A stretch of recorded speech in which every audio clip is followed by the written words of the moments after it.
বরফের কুচিগুলো মুখে আসছে, জন্য একটু বেশি ঠান্ডা লাগছে আর দাঁতটা কনকন করছে।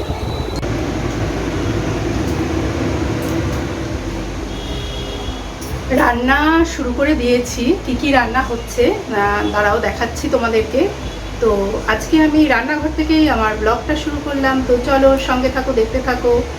আর এখন কিন্তু কটা বাজে, 12টা মনে হয় বেজে গেছে। তো সবাইকে আমি গুড আফটারনুন জানাচ্ছি। তোমরা কে কী করছো এখন? অনেকেরই রান্না হয়ে গেছে, আমার আজকে একটু দেরি হলো। তো চলো সঙ্গে থাকো, দেখতে থাকো। তো আমি করব আজকে হাঁসের ডিম। ডিমটা ভেজে নিয়েছি। আর করব মোরলা মাছ আর পুঁটি মাছ একসঙ্গে ভাজা আছে। এক মোরলা মাছ আর পুঁটি মাছ একসঙ্গে আছে, অল্প একটু উল্টো পাল্টা বলছি, সেটা একটা চচ্চড়ি করব। তো চলো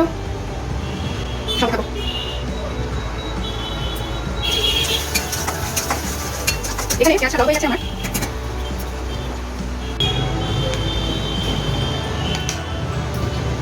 পেঁয়াজটা ভাজাও হয়ে গেছে। এবার আমি অল্প আদা দিলাম, একদম অল্প দিয়েছি। আর রসুন দিলাম হাফ চামচ। এটা এবার একটুখানি কষে নেব।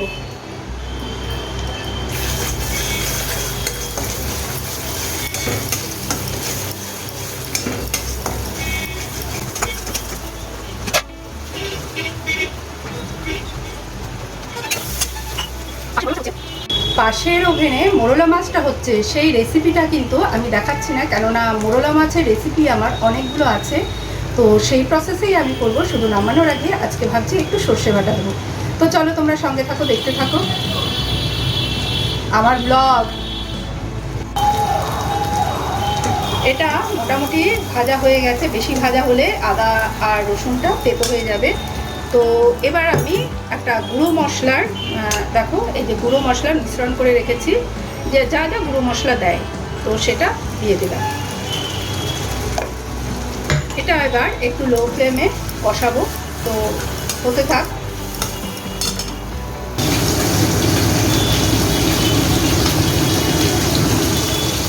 তাড়াহুড়োতে ডিমের আলুটা ভাজতে ভুলে গেছিলাম, তো এখনই দিয়ে দিলাম। মশলার সঙ্গে কষানো হয়ে যাবে।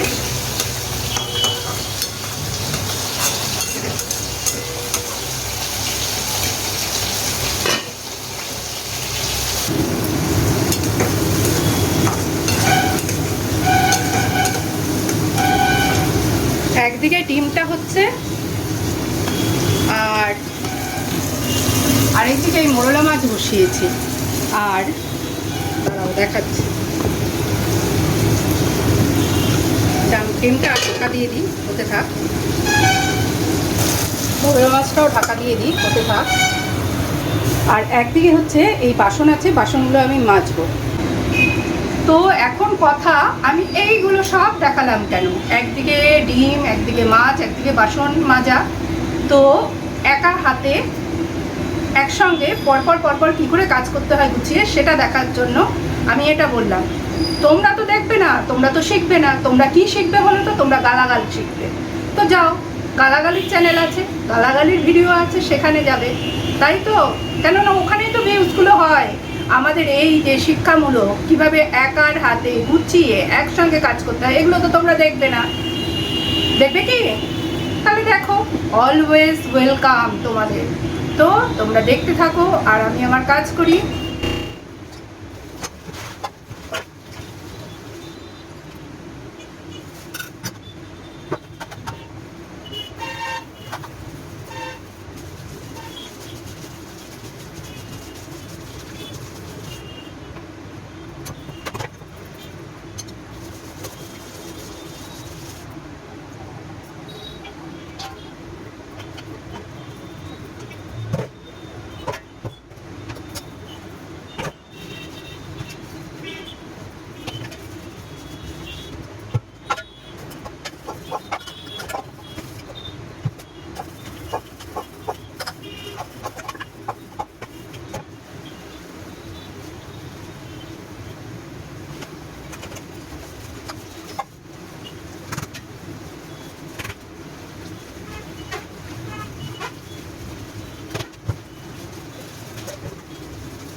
ফাঁকে ফাঁকে কিন্তু আমি সবজিগুলোকে কষিয়ে দিচ্ছি, একটু নেড়েচেড়ে দিচ্ছি, আর নাহলে তলায় লেগে যেতে পারে। এখানে ডিমের মশলাটা একটু শুকিয়ে এসেছিলো, আমি একটু জল দিয়ে আবার নেড়েচেড়ে দিলাম। আর আঁচটা কিন্তু একদম লো ফ্লেমেই কষাতে হবে, তাহলে ডিমের ঝোলটা খেতে খুবই সুস্বাদু হবে। এখানে মাছের চচ্চড়িটাও নেড়েচেড়ে দিচ্ছি। মাছের চচ্চড়িটা এভাবে করে দেখো, খুব ভালো হয়েছিল খেতে, আর ডিমটাও কিন্তু খুব ভালো হয়েছিল। তো আমি ডিমে একটু কিন্তু চিনি দিয়ে থাকি, একদম শেষের দিকে আমি সেটা দিই, তো খেতে কিন্তু বেশ ভালোই হয়।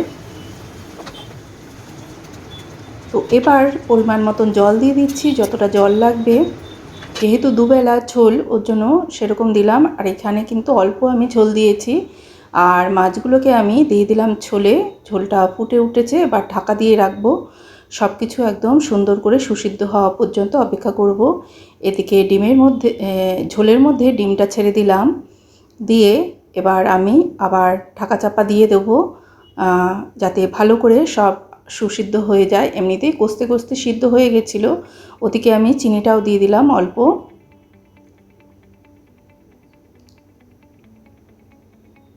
তো সবাই জানো ডিমের ঝোল করতে, তোমাদের সঙ্গে একটু শেয়ার করা মাত্র, যদি কারো কোনো উপকার হয়, কারো কোনো কাজে লাগে, তার জন্যই।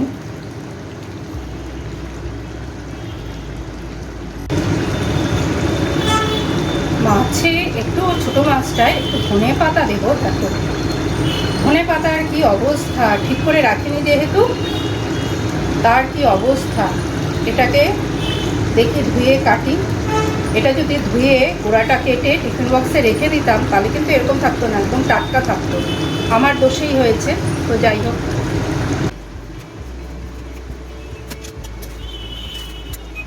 মাছ কমপ্লিট হয়ে গেল, এবার ডিমটা দেখি।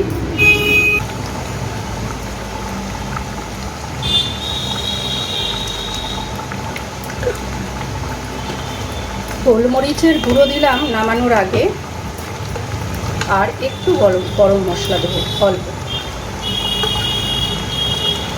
অল্প গরম মশলা।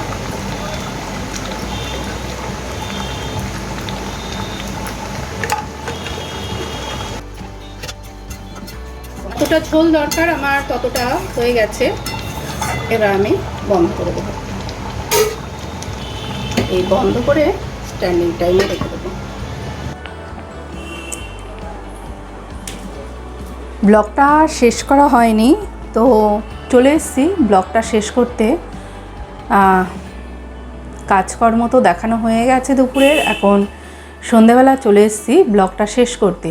তো ব্লগটা শেষ করার আগে আমি দুজনার কথা একটু বলবো। আমি প্রথমে বলি, একটা চ্যানেল, এটা হচ্ছে মৌমিতার লাইফস্টাইল। মৌমিতার লাইফস্টাইল বলে একটা চ্যানেল আছে। ওর চ্যানেলটা মনে হয় কিছু একটা হয়েছে, কিছু হয়েছে মানে ওর লাস্ট ভিডিওটা 6 দিন আগে দেখেছি। 6 দিন আগে লাস্ট ভিডিওটা, দাঁড়াও একটু দেখে নিই।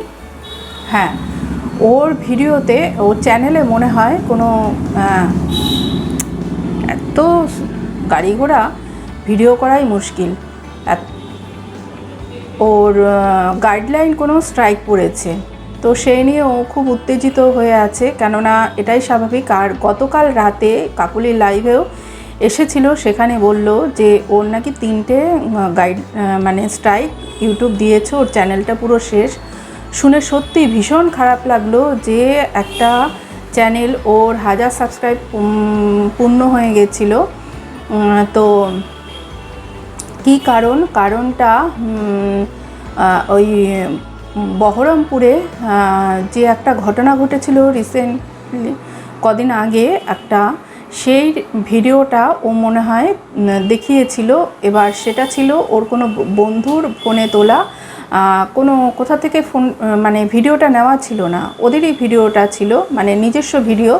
তো ও কিন্তু ব্লার করে দিয়েছিল, করেই সেটা দেখিয়েছিল, তো সেটার জন্যই পড়েছে তো ওর বক্তব্য যে, আর এটা ওর না, আমাদেরও বক্তব্য যে ইউটিউবের তো এত রুলস ব্রেক করছে অন্য অন্য চ্যানেল, তো সেখানে ইউটিউব কেন কোনো গাইডলাইন স্ট্রাইক দিচ্ছে না।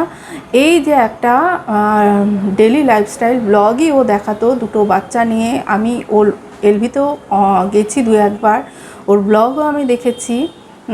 তো এই রকম ধরনের কেন হচ্ছে যে এরকম একটা সাধারণ ব্লগিং চ্যানেলে এরকম ইউটিউব স্ট্রাইক দিল, আর যেখানে নাকি খুল্লা ওরকম নগ্নতা প্রদর্শন হচ্ছে বা মুখের ভাষা ওই রকম যেগুলো দেওয়া যায় না, গাইডলাইন্সের মধ্যে আছে যে ওই সমস্ত ভাষাগুলো ইউজ করা যাবে না ইউটিউবে, তো সেইগুলোও দেওয়া হচ্ছে আর ওই রকম নগ্নতা প্রদর্শন করা হচ্ছে, সেখানে ইউটিউব কোনো গাইডলাইন স্ট্রাইক দিচ্ছে না। আর এখানে সামান্য একটা কারণে সেখানে গাইডলাইন স্ট্রাইক দিয়েছে।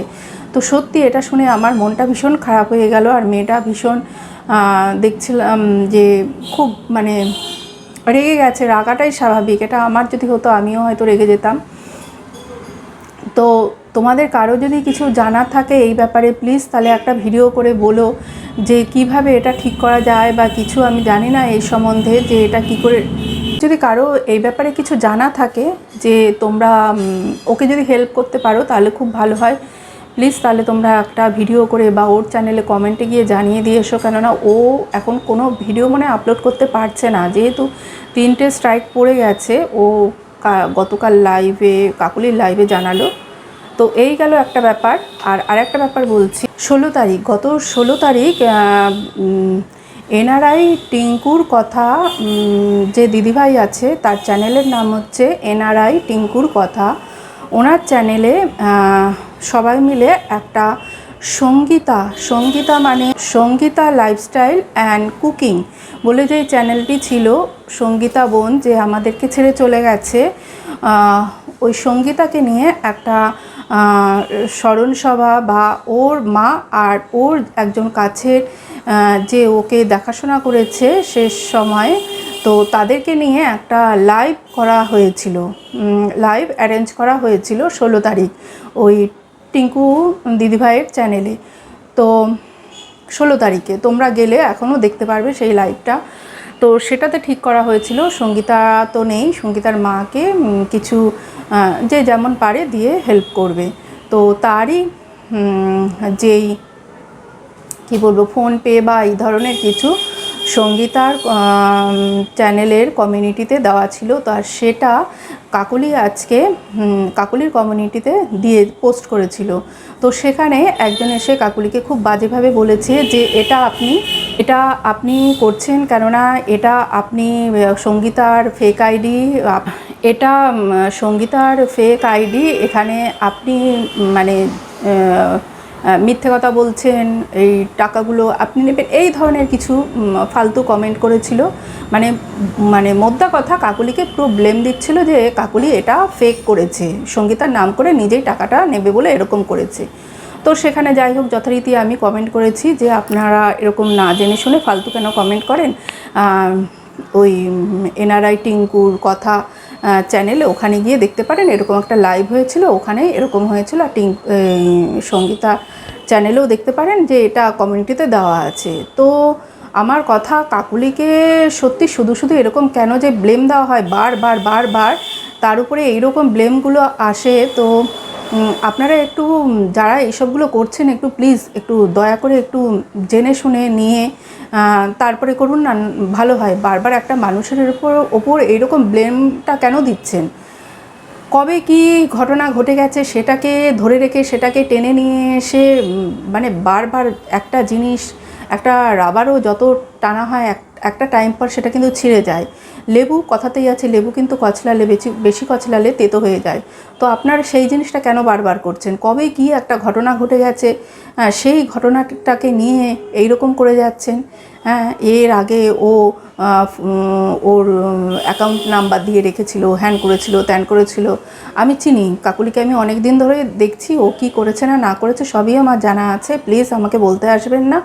আর এটা একটু ভালো করে আপনারা দেখে নেবেন। আপনারা তো অনেক কথা বলেন, তা আপনাদের কাছে যে অনেক টাকা পয়সা আছে, প্লিজ ওই যে মেয়েটি সঙ্গীতা ওর মা তো খুবই গরিব, ওর মাকে একটু হেল্প করুন ভাবে, লোকের পেছনে লেগে এরকম কাঠি না করে যান না, একটু হেল্প করুন, ভালো হবে তাতে।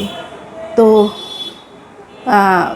যারা যারা জানো এই ব্যাপারটা, আমি বলবো যে তারা একটু বলো যে কাকুলির এই জিনিসটা কাকুলির জন্য করেনি, এটা কিন্তু যে Sangeeta lifestyle blog cooking channel যে ওর জন্যই এটা করেছিল, আর ওর কমিউনিটিতেই এটা দেওয়া আছে, আর সেখান থেকে ও কিন্তু কাকুলি নিজের কমিউনিটিতে ওটা পোস্ট করেছে, ওটা কিন্তু ও নিজের জন্য করেনি। যারা যারা এই ব্যাপারটা জানো তারা একটা ভিডিও করে বলো, নালে এই ব্যাপারটাকে অনেকে আছে এটাকে অন্যদিকে নিয়ে যাবে।